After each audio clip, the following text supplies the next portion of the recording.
Hello viewers, तो स्वागत है मेरे वीडियो लेक्चर सीरीज में। और आज हम लोग बात करने वाले हैं हिस्ट्री का चैप्टर 1, जिसका नाम है rise of nationalism in Europe. तो इस चैप्टर को समझने से पहले हमें क्या देखना पड़ेगा, ये पिक्चर देखनी पड़ेगी जो आपको अब व्हाइट बोर्ड के ऊपर शो हो रही होगी। तो व्हाइट बोर्ड के ऊपर जो आपको पिक्चर शो हो रही है, तो इसका नाम क्या है, the dream of world wide democratic and social Republic. तो इस जो पेंटिंग है इसका ये नाम है। तो अब हम लोग बात करें कि सबसे पहले चैप्टर में इस पेंटिंग के बारे में बात की गई है। तो ये पेंटिंग क्या है, इसको सबसे पहले हम लोग बहुत अच्छे समझते हैं कि क्या है ये पेंटिंग। तो सबसे पहले हम लोग बात करें ये पेंटिंग वहाँ के हम लोग बात करें, एक्चुअली हो क्या रहा था कि चाहे इंडिया हो चाहे हम लोग बात करें यूरोप की, तो वहाँ पे पहले किसका, राजाओं का राज चलता था।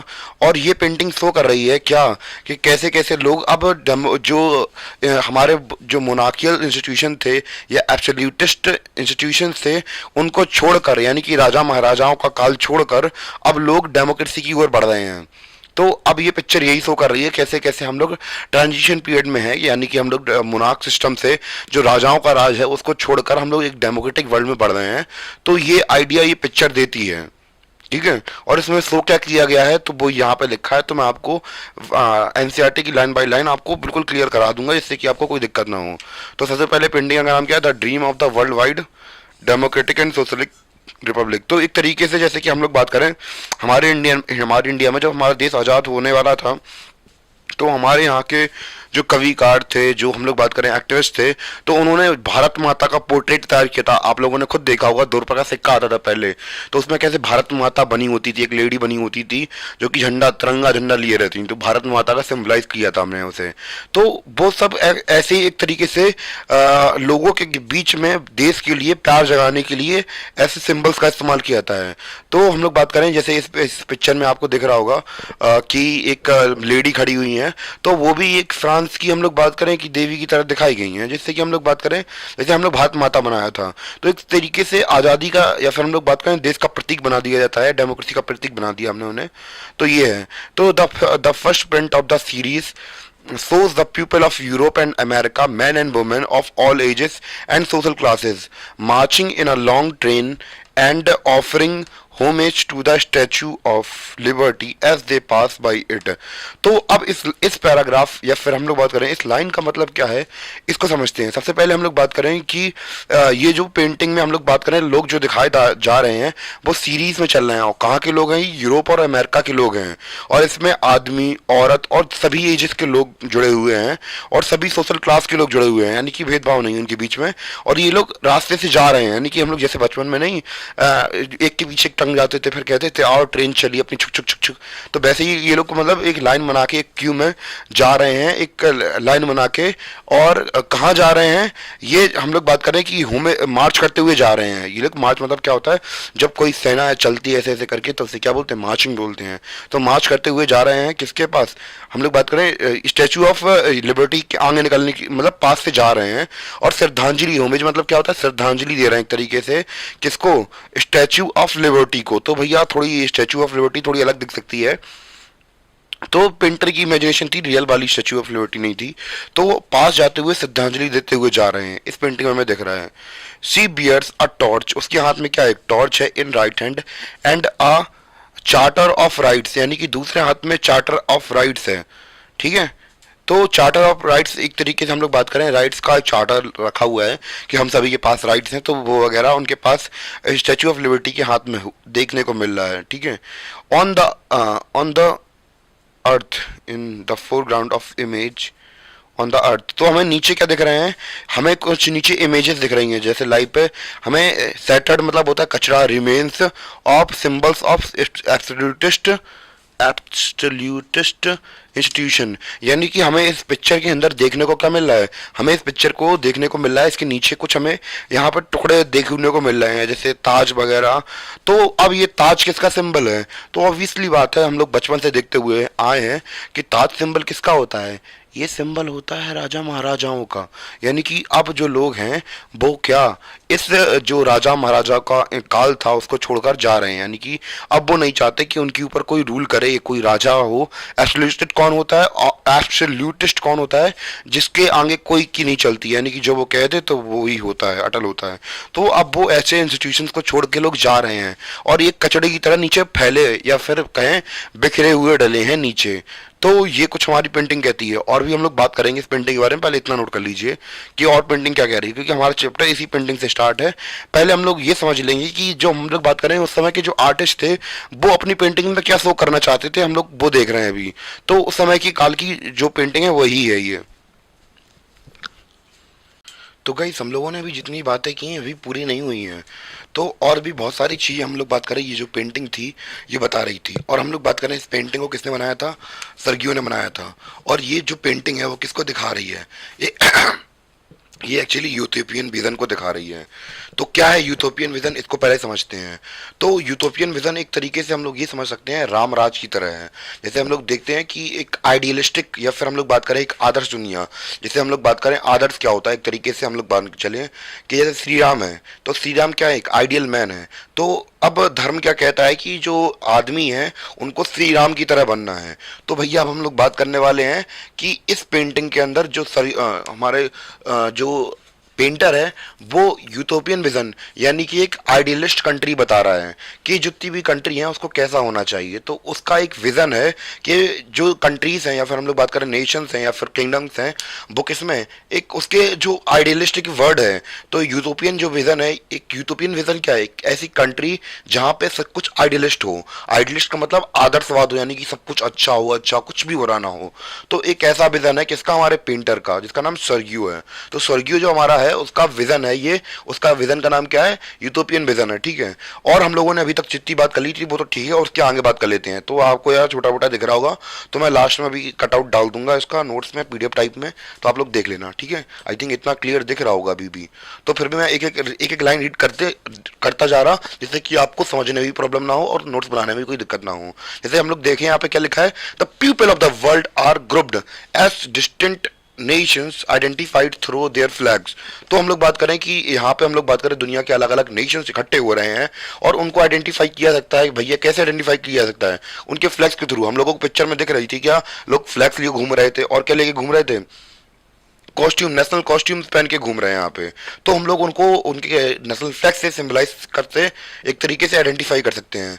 Leading the procession way past the statue of liberty are the United State, Switzerland, which by this time were already nation states.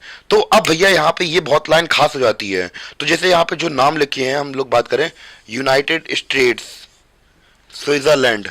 तो जैसे कि आपको इमेज में अभी हमने पहले दिखाई थी, तो इमेज के अंदर आपको क्या दिख रहा था? इमेज के अंदर ये दिख रहा था कि जो कंट्रीज हैं, कुछ कंट्रीज क्या है पहले उसके आगे पहुंच चुकी हैं। यानी कि हमें आपको इमेज में क्या दिख रहा है? एक स्टैचू है, स्टैचू के आगे जो लोग निकल चुके हैं, इनके मतलब जो हम लोग बात कर सरगियो है, उसका कहने का मतलब ये है कि जो हम लोग बात करें कंट्रीज या फिर नेशंस जो कि उसके आगे निकल चुके हैं, स्टैचू के आगे, वो पहले ही फ्री हो चुके हैं। और जो भैया इसके लाइन में पीछे हैं वो भी फ्री नहीं हुए हैं, फ्री होने की कोशिश कर रहे हैं। और जो आगे निकल चुके हैं वो कौन है?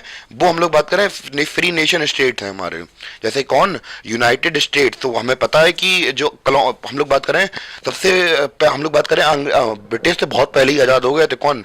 यूनाइटेड स्टेट्स और स्विट्जरलैंड। तो भैया उनसे पहले ही आजाद हो चुके थे। और जो हम लोग बात करें फ्रांस, तो अब आपको इमेज में दिख रहा होगा कि जो हम लोग बात करें यूनाइटेड स्टेट्स और स्विट्जरलैंड, तो भैया पहले ही निकल चुके हैं। और ये लोग क्या बन चुके हैं? ये लोग फ्री, पहले हम लोग बात करें एक नेशन स्टेट बन चुके हैं, यानी कि हम लोग बात करें एक आजाद हो चुके हैं मोनार्कियल सिस्टम से।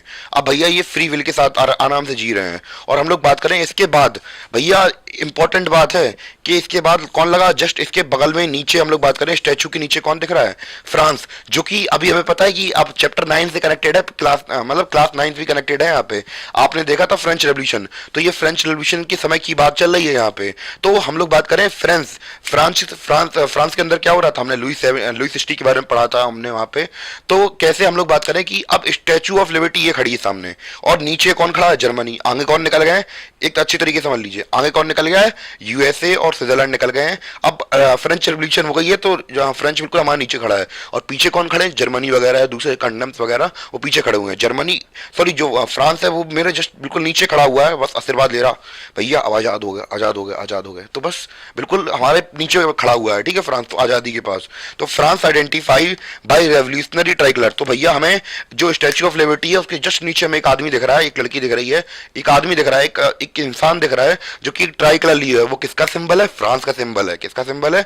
तो उसका जो रेवोल्यूशनरी ट्राई कलर है, ठीक है, has just reach the statue. तो भैया ये जस्ट पहुंचा ही पहुंचा है, यानी कि फ्रांस की क्रांति जस्ट हुई हुई है। अब ये भी क्या बनने वाला है? ये भी एक नेशन स्टेट बनने वाला है, ठीक है, यानी कि एक तरीके से समझ सकते हैं आजाद होने वाला है। Clear? She is followed by the people. तो भैया आपने, मैंने आदमी इंसान बोल दिया था, सी थी वो, ठीक है। She is followed by the Germany bearing black red gold flag.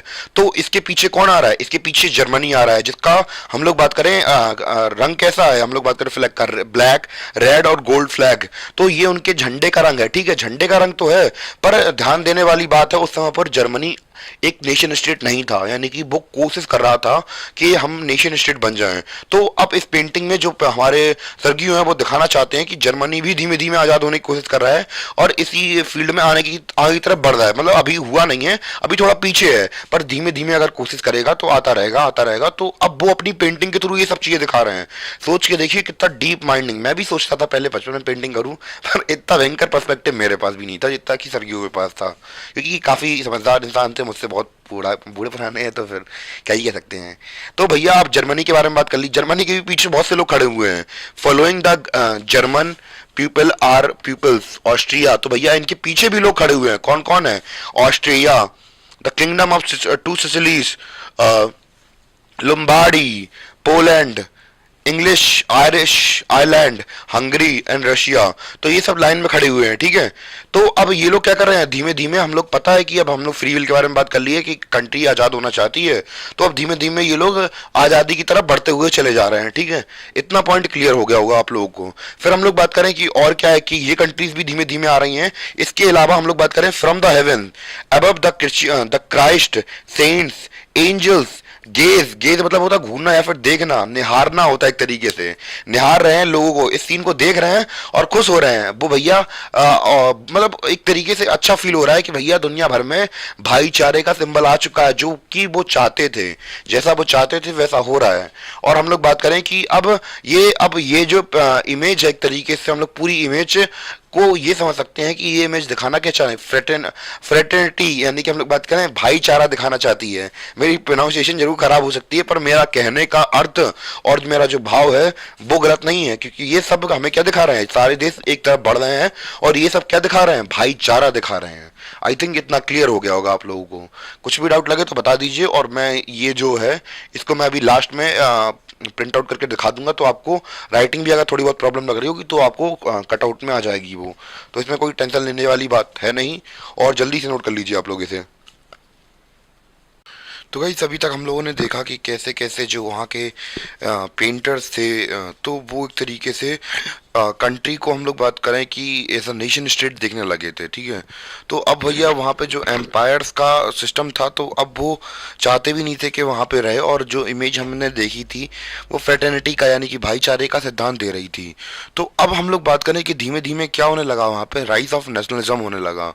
तो अब जैसे कि हमने देखा कि वहाँ पे जो पेंटर्स थे, तो वो अपनी जो इमेजिनेशन थे वो पिक्चर के थ्रू उतारने लगे थे। तो केवल ये पेंटर्स के साथ नहीं था, तो एक तरीके से तरीका होता है ये कि देश को जब प्रेशराइज किया जाता है, नेशनलिज्म के इंजेक्शन कैसे लगाए जाते हैं? नेशनलिज्म के इंजेक्शन ऐसे ही लगाए जाते हैं। मैं एक बुरे सेंस में नहीं कह रहा, एक अच्छे सेंस में कह रहा हूँ। जैसे कि अगर हम लोग भारत देश की बात करें, तो भारत देश में नेशनलिज्म की फीलिंग कैसे जागी? तो अगर आपको पता हो कि हम लोग बात करें कि अंग्रेज आज़ाद होने से पहले भी लोग रहते थे, और अंग्रेज हम लोग आज़ाद हो गए उसके बाद भी लोग रहते हैं और अभी भी रहते हैं। पर जो नेशनलिज्म की भावना है, क्या जब अंग्रेज राज करने आए थे तब नहीं होगी क्या? आप मन में खुद सोच के देखिए, तब ये सिचुएशन नहीं हुई होगी। तो भैया क्या किया जाता है? तो इसमें किया जाता है नेशनलिज्म के इंजेक्शन लगाए जाते हैं, ऐसे करके और ऐसे करके ऐसे करके डाल दिया जाता है। तो नेशनलिज्म के इंजेक्शन कैसे लगाए जाते हैं? तो इसके तरीके होते हैं। देखो, सबसे पहले हम लोग बात करें कि जो पेंटर्स वगैरह होते हैं, या फिर हम लोग बात करें कि जो जो जो दूसरे हम लोग बात करें, पेंटर्स हुए, संगीतकार हुए, तो अब भैया हमें चाहिए थी आज़ादी। तो अब एक तरीके से देश को एकजुट करने के लिए जो हमारे लीडर्स थे, या फिर कहीं के भी लीडर्स होते हैं, तो वो क्या करते हैं कि लोगों को एकजुट होने की कोशिश प्रेरणा देते हैं। चाहे वो स्ट्रगल के थ्रू हो, चाहे महात्मा गांधी हो, तो उन्होंने जोड़ा कैसे, मास मूवमेंट चलाए कि सब पद यात्रा निकालो, सब जितने भी लोग हैं। क्योंकि हमें पता है कि इंडिया आज़ाद होने से पहले, जैसे ब्रिटिशर्स की अगर हम लोग बात करें, उससे पहले जो हमारा भारत बटा हुआ था, साउथ वाले सोचते थे कि भैया हम लोग साउथ के ही हैं, राजस्थान की सोचते थे हम राजस्थान के हैं, और पंजाब के तो पंजाब के अपने बारे में सोचते थे। तो कोई यूनिफाइड फीलिंग नहीं थी। तो अब ये सब चीज़ें कैसे काम करती हैं कि अब गांधी जी आए, उन्होंने कहा कि भैया अब देश को आज़ाद करना है, अगर हमने सबको अगर इकट्ठा नहीं किया तो कुछ नहीं हो पाएगा। नेशनलिज्म की फीलिंग नहीं जगाई तो अगर कुछ नहीं हो पाएगा। अगर कुछ करना है तो सब लोग अगर एक साथ प्रेशर करेंगे तभी कुछ हो पाएगा। तो इसलिए हम लोग बात करें कि अलग अलग जब मूवमेंट चलाए गए, यूनिफाइड किया गया। जब तक यूनिफाइड नहीं करेंगे, कि साथ में स्ट्रगल करेंगे, तभी तो नेशनलिज्म जागेगा भैया। तो ये तरीके होते हैं, चाहे अपने देश की बात कर लो या दुनिया के कोई भी देश की बात कर लो। और जब तक हम लोग यूनिफाइड नहीं होंगे, जब तक लोगों के अंदर ये फीलिंग नहीं डालेंगे कि हम सब एक ही हैं, चाहे वो स्ट्रगल के थ्रू हो या चाहे जैसे भी हो, तब तक हम लोग बात करना नेशनल बन पाना बहुत मुश्किल है। तो brought up about sweeping changes in the political and mental world of Europe. तो अब केवल ऐसा नहीं था कि पॉलिटिकल बेसिस पर हम लोग बात करें कि नेशनलिज्म जग रहा था वहाँ पे, के मोनार्क्स से फटा बटा वगैरह हटा रहे थे, बल्कि लोगों की मेंटेलिटी चेंज हो रही थी। अब तो मेंटेलिटी हो कैसे रही थी, क्योंकि वहाँ पे भी इंजेक्शन लगाए जा रहे थे। तो बस मैं एक बुरे सेंस में नहीं कह रहा, मतलब एक अच्छे सेंस में कह रहा हूँ कि ऐसे नेशनलिज्म जगाया जाता है, कि यानी कि पिक्चर्स के थ्रू, या फिर संगीत के थ्रू, या फिर जैसे भारत माता को कॉन्सेप्ट दिया गया था इंडिया में, तो वैसे ही वहाँ पे लिबर्टी का वैसे ही वहाँ पे देवी दी गई थी। तो ऐसे करके ये नेशनलिज्म कहीं भी जगाने के तरीके होते हैं। Clear? Emergence of nation state in place of multinational dynastic empires of Europe। तो अब हम लोग देख रहे थे कि अब वहाँ पे क्या हो रहा था, नेशन स्टेट का उदय हो रहा था। एमरजेंस किसका हो रहा था? नेशन स्टेट का उदय हो रहा था। अब वहाँ पे जो मल्टी डायनेस्टिक रूल डायनेस्टीज थी, एम्पायर से, अब वो क्या कर रहे थे, खत्म हो रहे थे धीमे धीमे। और वहाँ पे क्या बढ़ रहा था, अब धीमे धीमे वहाँ पे नेशन स्टेट बढ़ रहे थे। एक तरीके से हम लोग बात करें मॉडर्न स्टेट्स, तो ये जो वर्ड्स हैं मॉडर्न स्टेट और नेशन स्टेट, तो हम लोग इन्हें सिनोनिम की तरह कभी कभी इस्तेमाल कर लेते हैं। ज़्यादा टेक्निकल मत जाना, ठीक है? Majority of citizens and not only its rulers came to develop a sense of common identity and shared history और डिसेंट। तो इस बेसिस पे हम लोग बात करें कि अब इसके अलावा भी काफ़ी सारी चीज़ें हो सकती हैं, स्ट्रगल्स हो सकते हैं, हिस्ट्री हो सकती है, कल्चर हो सकती है।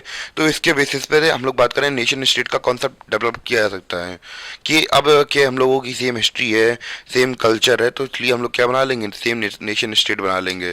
तो जैसे कि हमें पेंटिंग में दिख भी रहा था कि पिक्चर हमें डिनोट करती थी या फिर बताती थी कि कैसे कैसे अलग अलग कंट्री के लोग एक साथ आ रहे हैं।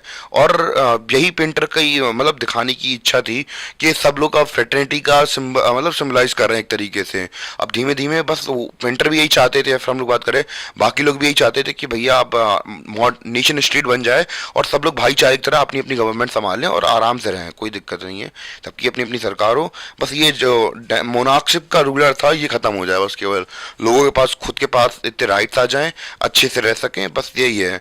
और नेशन स्टेट का हम लोग बात करें फॉर्मेशन हो रहा था, और धीमे धीमे राइज ऑफ नेशनलिज्म हो रहा था। चाहे वो हम लोग बात करें इंडिया की बात कर लें या फिर वहाँ की बात कर लें। वैसे तो हम पर्टिकुलरली वहीं की बात कर रहे हैं, मैं इंडिया का एग्जाम्पल दे रहा था आपको ऐसा। उम्मीद है कि आपको इतना समझ में आ गया हो।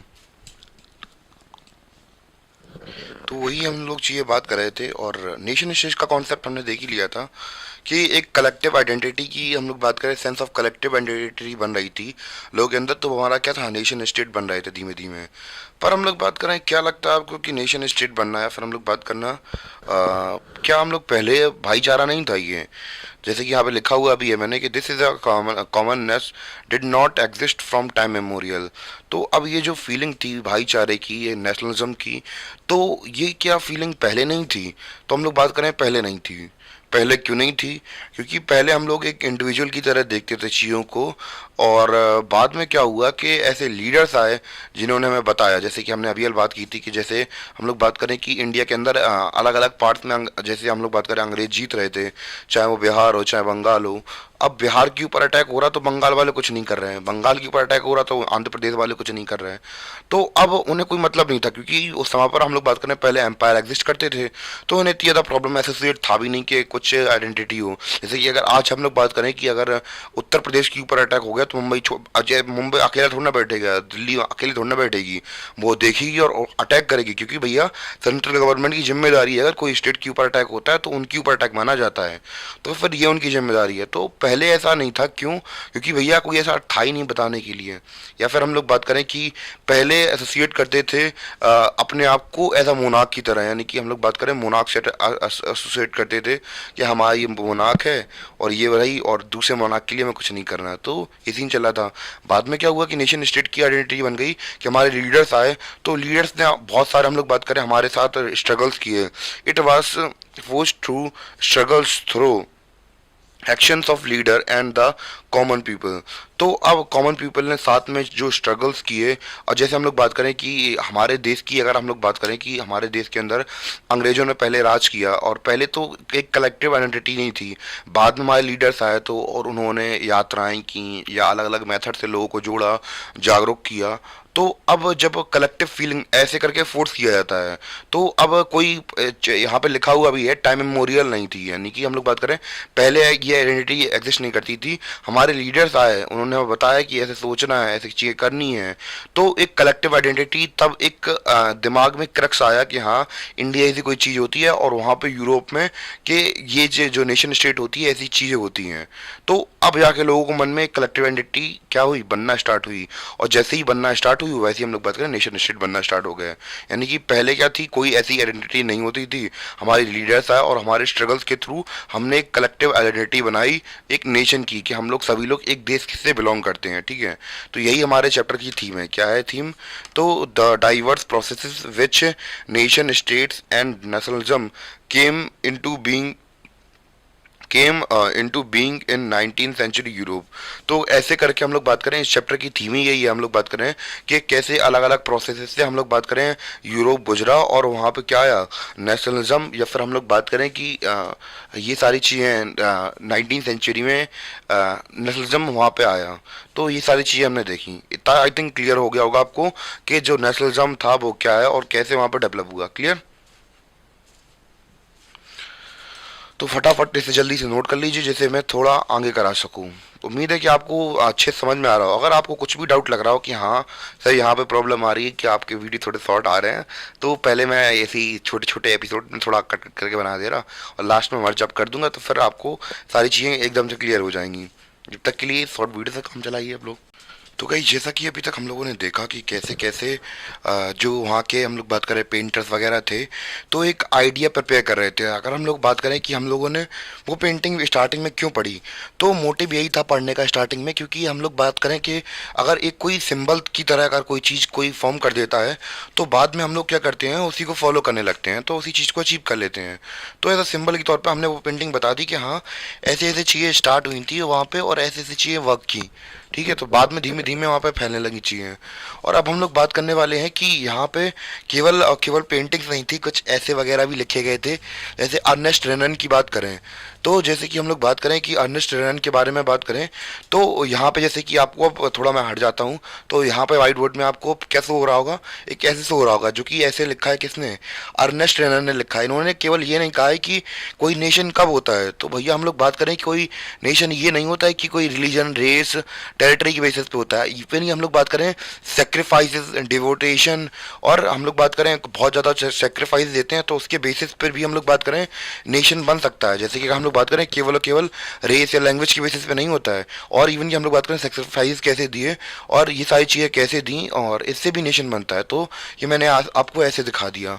और हम लोग बात करें कि ये जो अब हम लोग बात करने वाले हैं हमारे टॉपिक्स के बारे में, कि हम लोग क्या क्या इस चैप्टर के अंदर पढ़ने वाले हैं, ठीक है, तो हम लोग बात करें कि सबसे पहले हमारा टॉपिक क्या रहने वाला है, यानी कि हम लोग इस चैप्टर को कॉन्कर कैसे करेंगे, या फिर हम लोग बात करें खत्म कैसे करेंगे। सबसे पहला हमारा टॉपिक होने वाला है French revolution and the idea of nation. तो सबसे पहले हम लोग फ्रेंच रेवोल्यूशन के बारे में बात करेंगे। तो जैसे कि हमें पता है कि अब पर्टिकुलरली हम लोग यूरोप में नेशनलिज्म की बात कर रहे हैं, पर जो यूएसए है वो यूरोप में नहीं पड़ता, आपको पता हो नॉर्थ अमेरिका में पड़ता है वो। ठीक है, तो अब जब वो यहाँ पे नहीं पढ़ता है तो उसी से मोटिवेट होकर हम लोग बात करें कि पहली बार चाहिए एक आइडियल स्टेट क्या बन गया था, यूएसए बन गया था। पर अगर हम लोग बात करें कि उधर पे यूरोप के अंदर कौन पहली बार हम लोग बात करें कि नेशनलिज्म को अपनाया था, तो वो था हमारा फ्रेंच रेवोल्यूशन के बाद कौन था, फ्रेंच रेवोल्यूशन के बाद वो हमारे निकल के आए कौन, फ्रेंच रेवोल्यूशन के बाद निकल के हमारा फ्रांस जो था वो पहला ऐसा नेशन बना जिसमें क्या है हम लोग बात करें नेशनलिज्म की भावना जगी। और कैसे कैसे जगी उसके बारे में डिटेल समझेंगे, कैसे वहाँ पे लोगों ने, हम लोग बात करें कि वहाँ के राजाओं को हटाया और कैसे कैसे चीज़ें आगे बढ़ी, इसके बारे में बात करेंगे। The making of nationalism in Europe, तो कैसे कैसे नेशनलिज्म यूरोप के अंदर फैला। और हम लोग बात करें कैसे कैसे इंजेक्शन लगाए गए, जैसे कि मैंने आपको पहले ही बताया था इंजेक्शन नहीं लगाए जाते हैं नेशनलिज्म के, तो भैया वो नेशनलिज्म के इंजेक्शन लगाए गए यूरोप में, उसके बारे में बात करेंगे कैसे कैसे कौन कौन से तरीके से नेशनलिज्म फैलाया गया वहाँ पे। और हम लोग बात करें कि फिर इसके बाद बात करेंगे, अब जब हम लोग बात करें नेशनलिज्म बन ही रहा था, तो अब भैया वहाँ पे एरिस्टोक्रेसी और नई मिडिल क्लास एज इमर्ज करके आई। और जब इमर्ज करके आएगी, अब पहले क्या होता था, अमीर और बहुत ज़्यादा गरीब लोग होते थे, अब बीच वाली क्लास निकल के आई जो कि रेवोल्यूशन करेंगे। अब जब रेवोल्यूशन करेंगे तो अब हम लोग बात करें कि अब यहाँ पे लिबरल नेशनलिज्म के बारे में बात करेंगे हम लोग। ठीक है, फिर जब हम लोग बात करें, जब ये लोग रेवोल्यूशन करने लगेंगे और फिर हम लोग बात करें अब उनके विरोध में, अब हम लोग बात करें जब नई क्लास इमर्ज होकर आएगी तो उनकी नई आइडियोलॉजी होगी, तो नई आइडियोलॉजी होगी तो उनको अपोज करने के लिए कंजर्वेटिव, यानी हम लोग बात करें कंजर्वेटिज्म के बारे में बात करेंगे हम आफ्टर 1815। यानी कि कंजर्वेटिज्म क्या होता है कि कंजर्वेटिव जो चीज़ें पहले से चली आ रही हैं उन्हीं चीज़ों को मानना, वही चीज़ अच्छी होती हैं, ये चीज़ों को मानना कंजर्वेटिज्म कहलाता है। तो अब वो लोग, अब नई पीढ़ी वाले आ रहे थे, अब उनका विरोध कौन कर रहा था, कंजर्वेटिव, जो कंजर्वेटिव थे वो उनका विरोध कर रहे थे। अब जब जब दोनों आपस में टकराएंगे तो क्या होगा, रेवोल्यूशनरीज निकल के आएंगे, मतलब रेवोल्यूशन होंगे वहाँ पे बहुत ज़्यादा। ठीक है, फिर इसके बाद हम लोग देखेंगे द एज ऑफ रेवोल्यूशन, तो कैसे कैसे रेवोल्यूशन अगर करेंगे उसके बारे में बात करेंगे। तो यहाँ तक हम लोगों ने 1830 तक के बारे में पढ़ लेंगे, और 1830 से लेकर 1848 तक हम लोग यहाँ से पढ़ेंगे। फिर जैसे कि हम लोग बात करें romantic imagination of national feeling, तो भैया आप रोमांटिक जो लोग आप लोग सोच रहे हैं वो रोमांटिक नहीं है, दूसरा रोमांटिक सीन चल रहा है यहाँ पर। ठीक है, हंगर, हार्डशिप और पॉपुलर रिवोल्ट वगैरह के बारे में बात करेंगे, कौन कौन से रिवोल्ट वगैरह वहाँ पे हो रहे थे। ठीक है, तो उसके बाद हम लोग फिर उतरेंगे किसकी में, 1948 रेवोल्यूशन ऑफ लिबरल्स, उसके बारे में देखेंगे। फिर जो हम लोग बात करें जर्मनी और इटली कैसे यूनिफाइड होंगे, या फिर हम लोग बात करें कि इनके अंदर कैसे कैसे चीज़ें अगर होंगी वो देखेंगे। और जैसी जर्मनी हम लोग बात करें ख़त्म होगी, मतलब जर्मनी और इटली के बारे में देखेंगे कैसे यूनिफिकेशन होगा। फिर जर्मनी हम लोग बात करें can the army be architect of nation, तो आर्मी की बेसिस पे हम लोग देखेंगे कैसे आर्मी हेल्प करेगी वहाँ पे। फिर इटली के बारे में बात करेंगे, इटली का केस पढ़ेंगे कि कैसे कैसे जो इटली थी वहाँ पे चीज़ें हुई और कैसे कैसे वहाँ पे यूनिफाइड हुआ। और फिर उसके बाद हम लोग देखेंगे स्ट्रेंज केस ऑफ ब्रिटेन, यानी कि ब्रिटेन के बारे में देखेंगे कि वहाँ वहाँ क्या क्या चीज़ें चल रही थी रेवोल्यूशन के बारे में। फिर दो टॉपिक देखेंगे कि नेशन कैसे बनता है, और नेशनलिज्म और इम्पीरियलिज्म। इम्पीरियलिज्म एक्चुअली हम लोग बात करें राजा का, वही राजाओं का राज था, और नेशनलिज्म तो फिर हमें पता ही है फिर कि राष्ट्रवाद। तो इन दोनों के, क्योंकि हम नेशनलिज्म पढ़ ही रहे हैं, और हम एक तरीके से बात करें ट्रांजिशन पढ़ रहे हैं किसमें, पहले यहाँ पे इम्पीरियलिज्म चल रहा था फिर बाद में नेशनलिज्म आएगा। तो ऐसे करके अपनी कुछ चीज़ें चलने वाली हैं इस लेक्चर के दौरान। ठीक है, तो ये अपना एक ओवरऑल क्रक्स हो गया कि हम लोग अपन लोग क्या क्या चीज़ें पढ़ने वाले हैं इस लेक्चर के दौरान। आई थिंक इतना क्लियर हो गया होगा आप लोगों को, और जल्दी से नोट्स बना लीजिए जिससे कि आपको पता हो कि हम लोग क्या क्या पढ़ने वाले हैं। तो ये हम लोगों का कोर टॉपिक रहने वाले हैं जिनको हम लोग स्टडी करेंगे अपने इसी चैप्टर के दौरान। ठीक है, तो कुछ भी डाउट हो तो प्लीज़ कमेंट करिए, और वीडियो लेक्चर पसंद आ रहा हो तो सब्सक्राइब कीजिए चैनल को।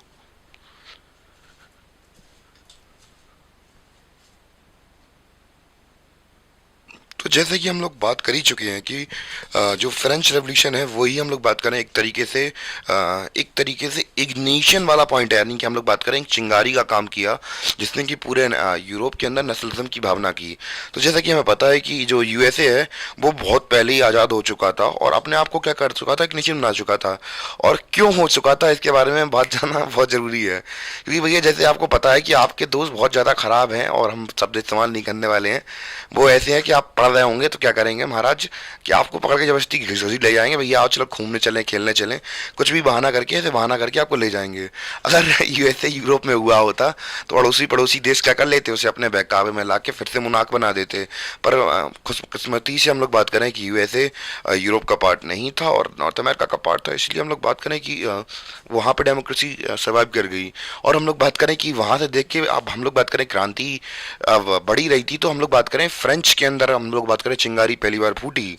अब फूटी तो कह दी फूटी, उसके बारे में बात कर लेते हैं टूटी फ्रूटी, ठीक है। तो सबसे पहले हम लोग बात करें first clear expression of nationalism हमें कहाँ देखने को मिला, फ्रेंच रेवोल्यूशन 1789। तो ये ईयर नोट कर लेना भैया, घोर के पी लो, 1789 क्या है, ईयर ऑफ फ्रेंच रेवोल्यूशन, ठीक है। तो फ्रेंच रेवोल्यूशन हुआ और कैसे हम लोग बात करें कि ये हुआ कि यहाँ पे हम लोग बात कर रहे थे कि the French revolution lead to the transfer of sovereignty, यानी कि हम लोग बात करें कि डिसीजन मेकिंग पावर किसके पास आ गई। तो हम लोग बात करें कि 1789 से पहले जो हम लोग बात करें पावर किसके पास थी, इससे पहले पावर थी किसके पास, हमारे मोनार्क्स के पास यानी कि किंग्स के पास। बाद में पावर किसके पास शिफ्ट हो गई, बॉडी ऑफ फ्रेंच सिटीजन्स, यानी कि जो फ्रेंच सिटीजन थे उनके पास पावर ट्रांसफर हो गई। और कैसे ट्रांसफर हुई, तो अब भैया जैसे कि हमें पता है कि नेशनलिज्म जैसी चीज़ें वो आपके कह देने से या मेरे कह देने से ये नहीं आ जाती। जैसे कि मान चलिए कि अगर देश में कुछ चेंजमेंट करना है, तो अगर मैं 20 लोगों से मिलूं और उनसे कह दूं कि भैया आओ चलो कुछ करते हैं दुनिया के अंदर, आओ देश को बदल देते हैं, तो वो कहेंगे पागल हो गया ये तो हमें क्या करना पड़ता है, सबसे पहले हमें इंजेक्शन भरने पड़ते हैं नेशनलिज्म के, और बहुत सारे मेथड्स अपनाने पड़ते हैं नेशनलिज्म को फैलाने के लिए। अब सबसे पहले हम लोग वही बात करने वाले हैं कि जो नेशनलिज्म होता है उसको हम लोग भरते कैसे हैं, यानी कि वहाँ पे ऐसा क्या क्या चीज़ें की गई जिसकी वजह से जो नेशनलिज्म है वो राइज हुआ। अब पहले उसको समझना जरूरी हो जाता है, फिर आगे चीज़ें बढ़ेंगी। सबसे पहले ये समझते हैं कि ऐसी फ्रांस के अंदर, या फिर हम लोग बात करें फ्रांस के अंदर ऐसी कौन कौन सी चीज़ें हुई जिससे कि वहाँ पे क्या हुआ, रेवोल्यूशन चालू हुआ। तो यहाँ पे मैं कुछ शॉर्ट पॉइंटर्स में लिखा दूंगा और उसी को आप लोग नोट कर लेना और उसी से हम लोग बात करें आंसर बनेंगे, बहुत ज़रूरी हो जाएगा और एक डीप अंडरस्टैंडिंग हो जाएगी आपको हिस्ट्री की। और उससे पहले आप लोग, मैं कह दूं कि आप लोग ये जो नोट्स बनवाए मैंने इसे उतार लीजिए पहले। तो गाइस अभी तक हम लोगों ने देखा था कि कैसे फ्रेंच रेवोल्यूशन यूरोप के अंदर आई और उसने एक चिंगारी की तरह काम किया, और जो पावर थी वो किसके हाथ में चली गई। अब वो पावर चली गई, शिफ्ट ऑफ पावर हुआ, किसके पास चली गई, हम लोगों ने बात की थी कल ही कि वहाँ के लोगों के पास पावर पहुँच गई थी। और कब हुआ था ये, फ्रेंच रेवोल्यूशन 1789 में हुआ था। अब हम लोग बात करें कि अब कोई पावर पहुंचती है तो अब पावर तो पहुंच गई, अब कलेक्टिव आइडेंटिटी कैसे बनाओगे आप। Collective identity in the sense कि अभी तक मान चलिए कि एक मोहल्ला मान लीजिए, ठीक है। तो अब मोहल्ले के लोग इकट्ठे होंगे क्यों, क्योंकि मोहल्ले का पानी चला जाएगा। तो फिर एक लोग जब 7 लोग एक तरीके से हम लोग बात करें, जब हमें किसी को भी अगर एक साथ लाना होता है, जैसे 2 ग्रुप के पीपल हैं एक साथ लाना हो, तो उनके सामने क्या रख दो, एक सिंपल एक काम करो, दोनों के एनिमी एक कर दो, अपने आप भाई भाई बन जाएंगे। तो सबसे बेस्ट तरीका यही होता है किसी को एक करने का। तो अब हम लोग बात करें, अब एक रिलेशन इस्टेब्लिश करना था, या फिर हम लोग बात करें नेशनलिज्म कैसे थोपा जाए, यानी कि हम जिस इंजेक्शन की कल बात कर रहे थे कि जैसे हम लोग बात करें किसी के देश के अंदर, किसी भी कम्युनिटी के अंदर, देश के अंदर इंजेक्शन घुसाना हो किसका, नेशनलिज्म का, वो कैसे घुसाएंगे। अगर आप लोग साइकोलॉजी में पर्टिकुलरली जाएंगे तो उसमें आइडेंटिटीज होती हैं, यानी कि हम लोग किसी आइडेंटिटी को, मतलब एक तो 2 तरीके से आइडेंटिटी हम पे थोपी जाती हैं। एक तो हम लोग जब आप लोग साइकोलॉजी क्लास 11 से पढ़ना स्टार्ट करेंगे तो आपको पता चल जाएगा कि पीयर ग्रुप्स और हमारे सराउंडिंग्स हमारे ऊपर आइडेंटिटी देते लेते हैं, और धीमे धीमे जब हम लोग सोसाइटी में इन्वॉल्व होते हैं तो फिर हमारे पास आइडेंटिटी थोपी जाती हैं। कैसे करके हम लोग आइडेंटिटी थोपते हैं, तो हमारे क्या बन जाती है, पर्टिकुलरली ड्यूटीज़ बनती हैं हमारी, जैसे कि माँ की ड्यूटी, पिता की ड्यूटी, भाई की ड्यूटी, दोस्त की ड्यूटी। तो ऐसे करके हम लोग बात करें जिसके साथ हम लोग रहते हैं, जैसे हम लोग अपने दोस्तों के साथ जब कभी टाइम स्पेंड करते हैं तो हमारे दिमाग में एक आइडेंटिटी चलती है साइकोलॉजिकल लेवल पर कि हम क्या है, उसके दोस्त हैं सामने वाले के साथ, तो हमारा बिहेवियर कुछ अलग निकलता है। यानी कि गाली भी दे सकते हैं उस वक्त में हम, पर हम लोग बात करें जब हम लोग घर वालों के सामने होते हैं तो गाली दे सकते हैं, आप नहीं दे सकते।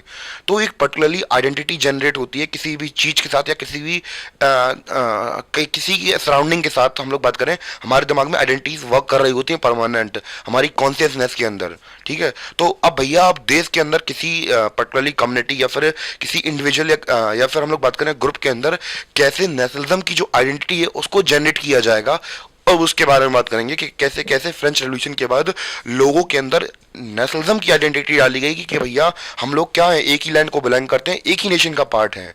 जैसे कि हम लोग बात करें कि अगर हम लोग एक पर्टिकुलरली कंट्री के लेवल पर देखें, जैसे कि हमें पता है कि पूरे जो इंटरनेशनल लॉस हमें पता है जुड़े हुए हैं सबके सब कंट्रीज यूएन के थ्रू, पर हम लोग बात करें क्या सभी लोग एक दूसरे की हेल्प करते हैं? नहीं करते हैं। जब वो तो केवल अपना फायदा देखते हैं। क्यों देखते हैं पता है?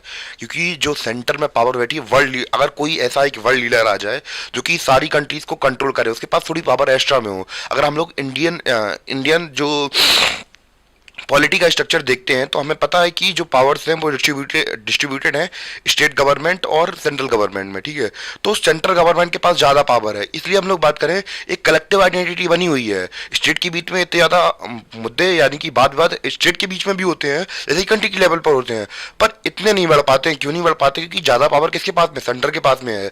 वैसे ही हम लोग बात करें कि अभी अगर वर्ल्ड लीडर्स की बात की जाए तो जो कंट्रीज हैं वो अभी बिखरी हुई हैं, सबके पास इक्वल पावर्स नहीं है। एक्चुअली हमें पता है कि जिनके पास रिसोर्सेज ज़्यादा है वो पावर को एंजॉय कर रहे हैं, पर सेंटर की अगर एक अथॉरिटी अगर बीच में बैठ जाए, पावरफुल हो, जो ऑल पावरफुल हो, जो सबको कंट्रोल कर सके, तो फिर हम लोग बात करें कि जो वॉर जैसी सिचुएशंस है ये सारी सिचुएशन अपने आप खत्म हो जाएंगी। क्राइसिस राइसिस कुछ नहीं बचेगा, सब कुछ। क्योंकि हम लोग अगर जब एक पूरा भाईचारा बना लेंगे तो कहीं प्रॉब्लम नहीं होने वाली है। तो वैसे ही हम लोग बात करें यहाँ पे भी क्या कर रहे थे ये लोग? कलेक्टिव आइडेंटिटी डेवलप करवा रहे देश के अंदर। अगर हम लोग यही वर्ल्ड लेवल पे अंदर करवा दें, दुनिया की सारी प्रॉब्लम खत्म हो जाएंगी कुछ दिनों के अंदर, ठीक है। तो अब हम लोग उसको छोड़ देते हैं, इस पे आते हैं कि कैसे कैसे हम लोग बात करें मेथड्स अपनाई जाएंगे कि सेंस ऑफ कलेक्टिव आइडेंटिटी बनाई जाए। अगर यही वर्ल्ड लेवल पे हो जाए भैया, आज के आज यूटोपिया बन जाएगा। आज के आज हम लोग बात करें रामराज खड़ा हो जाएगा यहाँ पे पूरी दुनिया में, कोई दिक्कत नहीं होने वाली है अगर कुछ ऐसे ही मेथड्स का इस्तेमाल करने लगे हम लोग। तो हम लोग बात करें कौन कौन से इंजेक्शन डाले गए थे। सबसे पहले द आइडिया ऑफ ला पार्टरी यानी कि फादरलैंड, जैसे कि हम लोग भारत देश को एक माता की तरह देखते हैं, एक आइडेंटिटी बनाई गई थी कि हाँ भारत जो कंट्री है ऐसा माता है हमारे लिए। तो वैसे ही हम लोग बात करें कि फादरलैंड का कॉन्सेप्ट डेवलप किया गया लोगों के बीच में, और किसका? ले सिटियोयन का, यानी कि सिटीजन्स के हमारे यहाँ के क्या होंगे? सिटीजन्स होंगे। Emphasis the notion of United community, कि हम लोग एक यूनाइटेड एक नोशन क्रिएट करेंगे, किसका? यूनाइटेड कम्युनिटी का। तो लोगों के अंदर सिटीजन कि आप लोग सिटीजन हैं और ये धरती हमारी क्या है? फादरलैंड है। तो जैसे कि हमारे देश में, हमारे इंडिया की अगर पर्टिकुलरली बात करूं तो हमारे देश में भारत माता कॉन्सेप्ट बनाया गया, वैसे ही हम लोग बात करें कि यहाँ पे फादरलैंड का कॉन्सेप्ट बनाया गया, ठीक है। United community enjoying equal rights under the constitution. तो भैया अब ऑब्वियस सी बात है, इक्वल राइट्स जब हम लोग के पास सभी के पास बराबर के अधिकार होंगे तो एक सेंस ऑफ कलेक्टिविटी नहीं दिखेगी कि जो मेरे पास अधिकार हैं वो मेरे भाई के पास भी हैं। तो अब हम लोग इस बीच में प्रॉब्लम तो होने वाली नहीं है। अगर मेरी जगह उसको पावर मिल जाती ज़्यादा, मेरे भाई को पावर मिल जाती, तो मुझे बुरा लगता या नहीं लगता? ऑब्वियसली बात है, लगता मुझे। तो फिर हम लोग बात करें कलेक्टिव आइडेंटिटी नहीं बन पाती। पर यहाँ पे क्या मिल रहा है? एक कॉन्स्टिट्यूशन के अंदर में हमें इक्वल राइट्स दिए जा रहे हैं, तो एक कलेक्टिव आइडेंटिटी बनाने की कोशिश की जा रही है। बात समझ में आ रही है? एक कलेक्टिव आइडेंटिटी बनाने की कोशिश की जा रही है यहाँ पे। दूसरा पॉइंट देखते हैं, दूसरा पॉइंट क्या कह रहा? A new French flag tricolour was chosen to replace the former royal standards. तो हम लोग बात करें कि किसी भी कंट्री में रहिए आप लोग, या फिर हम लोग बात करें कहीं भी राजा महाराजा रहे हो, तो आपने देखा होगा कि उनके लिए झंडा बहुत महत्वपूर्ण होता है। आपने सुना होगा कि आप लोग इंडियन फ्लैग की डिसरिस्पेक्ट नहीं कर सकते हैं। क्यों नहीं कर सकते हैं? इसका बहुत बड़ा इंपॉर्टेंस होता है। एक देश का सिंबल होता है, एक आइडिया, हम लोग बात करें एक आइडेंटिटी का फॉर्मुलेशन होता है झंडा। It is a very important part of our एक तरीके से नेशन, या फिर हम लोग बात करें अगर आपकी कोई टेरिटरी है, जैसे मैं हूं अपनी, मैं अपनी बात करूं, या फिर मैं कोई कंट्री बनाता हूं, तो उसके लिए जो सबसे इंपॉर्टेंट चीज होगी पता है क्या होगा? लोग कुछ भी कहें पर उसका जो फ्लैग होता है बहुत बड़ी आइडेंटिटी होता है किसी कंट्री के लिए, कि एक तरीके से मुझे रिप्रेजेंट करती है वो फ्लैग।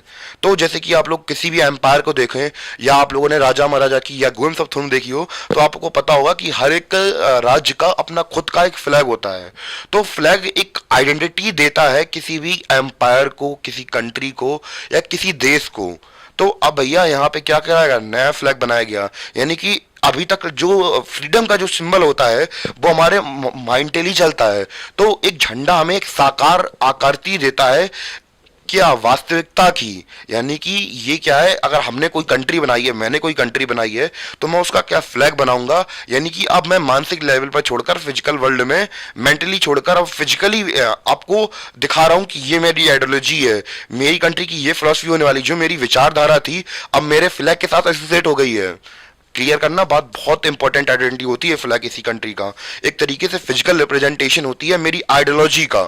बहुत बड़ा कॉन्सेप्ट है ये, मेरी आइडियोलॉजी का विजुअल या फिर फिजिकल अपीरियंस क्या है? मेरा फ्लैग है। मेरी जो आइडियोलॉजीज हैं वो मेरे फ्लैग के साथ एसोसिएटेड हैं। जैसे कि हम लोग बात करें नाजी फ्लैग, तो उनकी जो विचारधारा थी उनके फ्लैग के साथ एसोसिएटेड होती थी। ठीक है, कि उनकी, जैसे हम लोग बात करें कॉन्स्टिट्यूशन का, अगर आप लोगों ने पढ़ा हो तो कॉन्स्टिट्यूशन से पहले उसका प्रियम्बल होता है। तो कॉन्स्टिट्यूशन की समरी देता है क्या? प्रियम्बल। तो वैसे ये कंट्री की फिलोसफी को रिप्रेजेंट कौन करने का काम करता है? It's a flag. Clear? The state general was elected by the body of active citizen and renamed national assembly. तो अब यहां पे हम लोग बात करें स्टेट जनरल का हम लोग बात करें इलेक्ट किया जाएगा। और ध्यान देने वाली बात यह है कि स्टेट जनरल को इलेक्ट तो कर लिया हमने, पर हम लोग बात करें किसके द्वारा सिलेक्ट किया गया है?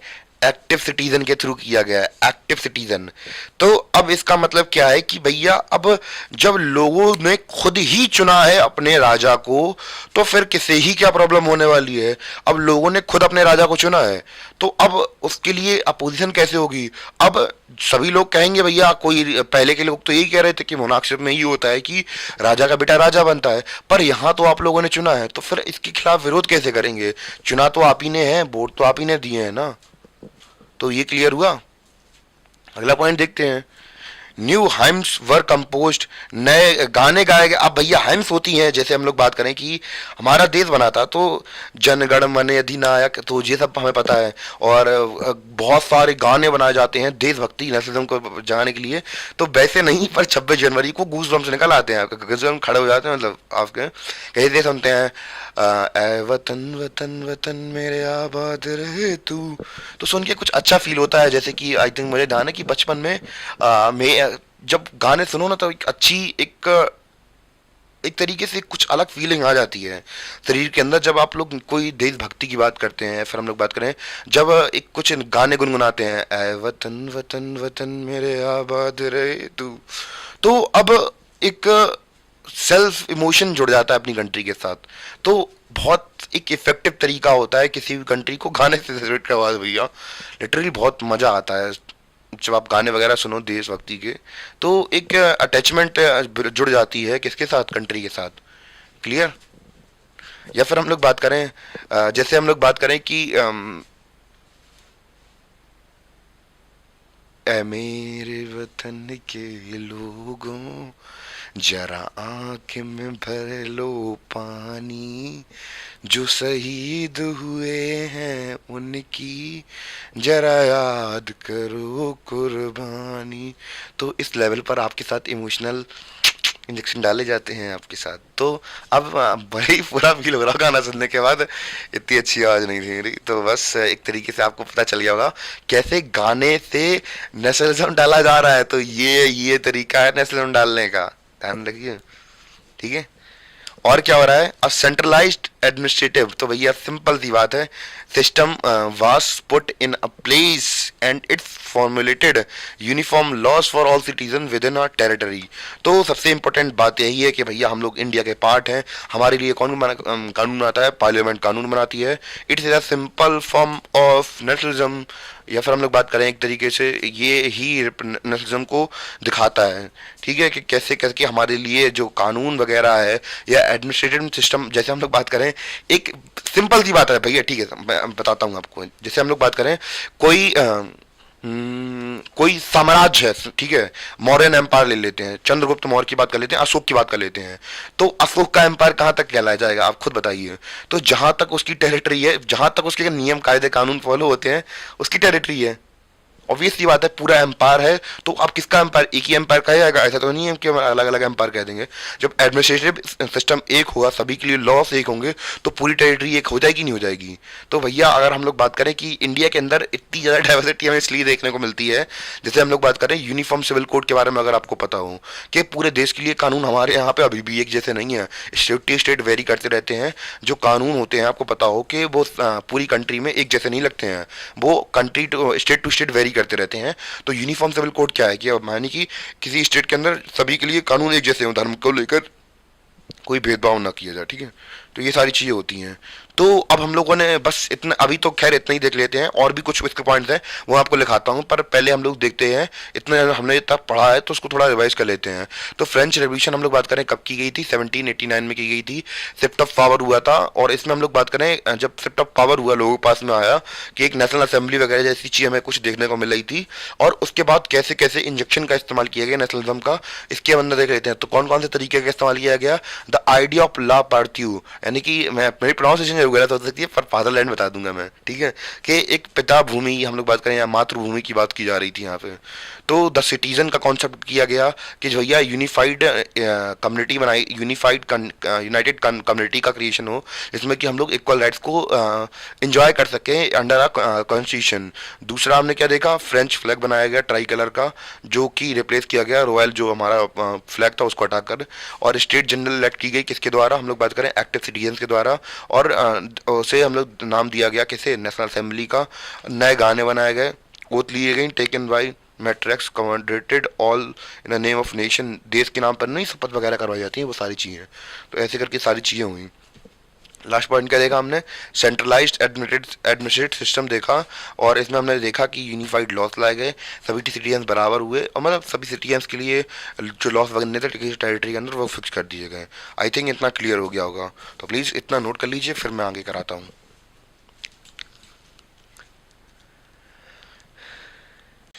तो गाइस हम लोग बात करने वाले हैं कि बाकी बचे हुए पॉइंट भी देख लेते हैं कि कैसे कैसे जो नेशनलिज्म का इंजेक्शन होता है वो डाला जाता है लोगों के अंदर। तो फ्रेंच के अंदर कैसे डाला गया, तो उसके बारे में बात कर ही रहे थे हम लोग। तो और क्या किया गया था, a centralized administrative system was put in place and it formulated uniform laws for the all citizens within our territory। तो भैया जब एडमिनिस्ट्रेट जो हम लोग बात करें एडमिनिस्ट्रेटिव सिस्टम होता है, जब पूरी कंट्री के लिए एक हो जाता है तो इससे काफ़ी सारी चीज़ें आसान हो जाती हैं। तो हम लोग बात करें कि जब सभी के लिए कानून एक बन जाते हैं तो इससे एक सेंस ऑफ यूनिटी डेवलप हो जाती है। कि हम लोग बात करें कि अगर हम लोग बात करें कि भारत देश की बात करें, भारत देश के एग्जाम्पल समझते हैं कि पहले के समय पर हम लोग बात करें कि अगर आप लोग एंशिएंट हिस्ट्री या मेडिवल हिस्ट्री पढ़ते हैं तो इंडिया के अंदर जो फॉरेन इन्वेजन होते थे उसका केवल मेन रीज़न यही था कि जो यहाँ के किंग्स थे वो यूनाइटेड नहीं थे।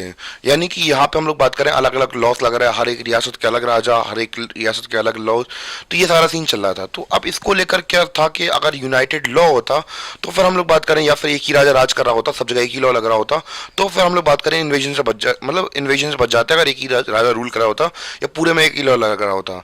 वही हम लोग बात करें, जैसे हम लोग बात करें जो हमारा इंडिया अभी आप समय मतलब इस समय पर जो देखते हैं वो इंडिया बनता ही नहीं अगर हम लोग बात करें कि जो अंग्रेज थे वो यूनिफाइड ना करते इंडिया को। तो भैया भले ही वो हमें लूटने के लिए आए थे पर उन्होंने क्या किया, एक यूनिफाइड सिस्टम लाया, यानी कि इंडिया के अंदर अलग अलग रियासतें थी, अलग अलग फैली हुई थी। तो अब जो हम लोग बात करें यूनिफाइड करने का तरीका किसने, मतलब यूनिफाइड किसने किया, अंग्रेजों ने अपने मतलब अब पहले के ये था कि अलग अलग रूल कर रहा था, पर अंग्रेजों ने गलती से ही हमें क्या कर दिया, एक कर दिया उन्होंने कि पूरे इलाके में, जैसे तमिलनाडु हुआ, या फिर हम लोग बात करें नॉर्थ इंडिया हुआ, साउथ इंडिया हुआ, ईस्ट नॉर्थ ईस्ट हुआ, या फिर गुजरात वाला साइड हुआ, तो सबको एक साथ कर दिया, वेस्ट का सबको मिला दिया उन्होंने, और पूरे को एक ही जगह से कंट्रोल करने लगे। तो अब सेंस ऑफ, जब एक जगह पे हमें, जब एक जगह पे अब हमें अलग अलग रूल करना नहीं पड़ा था, एक जगह से रूल करने को मिला, तो बस जैसे ही वो पावर छोड़ के गए तो हमने वो वैक्यूम फिल कर दिया। ये वाला जो वैक्यूम, यहाँ से जो चीज़ें कंट्रोल हो रही थी, सारी चीज़ें यहीं से कंट्रोल हो रही थी, तो बस जैसे ही उनने पावर ट्रांसफर किया तो बस यहीं हमें चीज़ें मिल गई और सबको हमने जोड़े रखा, और इस तरह हमारी इंडिया एक वर्क कर गई एज अ यूनिट के तौर पर, क्योंकि हमारे यहाँ पे सभी लॉ एक जैसे थे। ठीक है, तो ये वर्क कर गया इंडिया में भी। तो यहाँ पे भी उन्होंने यही सेम चीज अपनाई। यहाँ पे इंटरनल कस्टम ड्यूटीज एंड ड्यूस, यहाँ पे ये ड्यूस लिखा है, ड्यूस वर एबॉलिश्ड, यानी कि जो कस्टम ड्यूटी थी और जो ड्यूस वगैरह थे वो एबॉलिश कर दिए गए, और यूनिफॉर्म सिस्टम लाया गया वेट एंड मेजरमेंट के अंदर। अब वेट और मेजरमेंट से क्या यूनिफाइड हो जाएगा? तो भैया अगर आपको पता हो कि किसी भी कंट्री के अंदर यूनिफिकेशन करनी हो तो सबसे बढ़िया तरीका होता है, जैसे कि अगर हमें हड़प्पन सिविलाइजेशन के बारे में बात करूँ, तो हड़प्पन सिविलाइजेशन की तो हमारे इंडिया की सबसे पुरानी सभ्यता, दुनिया की सबसे पुरानी सभ्यताओं में से एक है हड़प्पन सिविलाइजेशन। तो अगर हमें उस समय के बारे में पता कैसे चलता है कि पूरे इलाके को एक ही राजा कंट्रोल करता था, वहाँ का मेजरमेंट सिस्टम एक ही ऐसा था यहाँ की, यानी कि हम लोग बात करें जो ब्रिक्स के साइज थे वो सब जगह सेम थे। इवन कि आप लोगों ने अलाउद्दीन खिलजी के बारे में सुना होगा कि उन्होंने कैसे जो हम लोग बात करें ट्रेड में अगर बैलेंस लाने के लिए क्या किया था, उन्होंने मेजरमेंट सिस्टम में इंप्रूवमेंट की थी। तो जब भी हम लोग हिस्ट्री पढ़ते हैं तो उसमें मेजरमेंट सिस्टम, वेट और मेजरमेंट सिस्टम बहुत ज़्यादा इंपॉर्टेंट होता है, क्योंकि हर राजा अपने हिसाब से अलग लाता है। तो अगर हम लोग यहाँ पे मेजरमेंट सिस्टम जो एक कर देंगे, वेट एंड मेजरमेंट का सिस्टम, तो हम लोग बात करें अपने आप यूनिफाइड हो जाएंगे, मतलब एक सेंस ऑफ यूनिटी समझ में आती है यहाँ पे। तो ये कनेक्शन करने का तरीका था। Regional dialect were discouraged and French as it was spoken and written in the Paris become the common language of the nation. तो भैया हमारे यहाँ पे अगर ये चीज़ हो जाए इम्प्लीमेंट, तो फिर बहुत सारी जो प्रॉब्लम्स हैं वो सॉर्ट आउट हो जाएंगी, क्योंकि हमें हमारे यहाँ पे इंडिया के अंदर लैंग्वेज के बेसिस पे हम लोग बात करें बहुत सारे डिफरेंसेस देखने को मिलते हैं।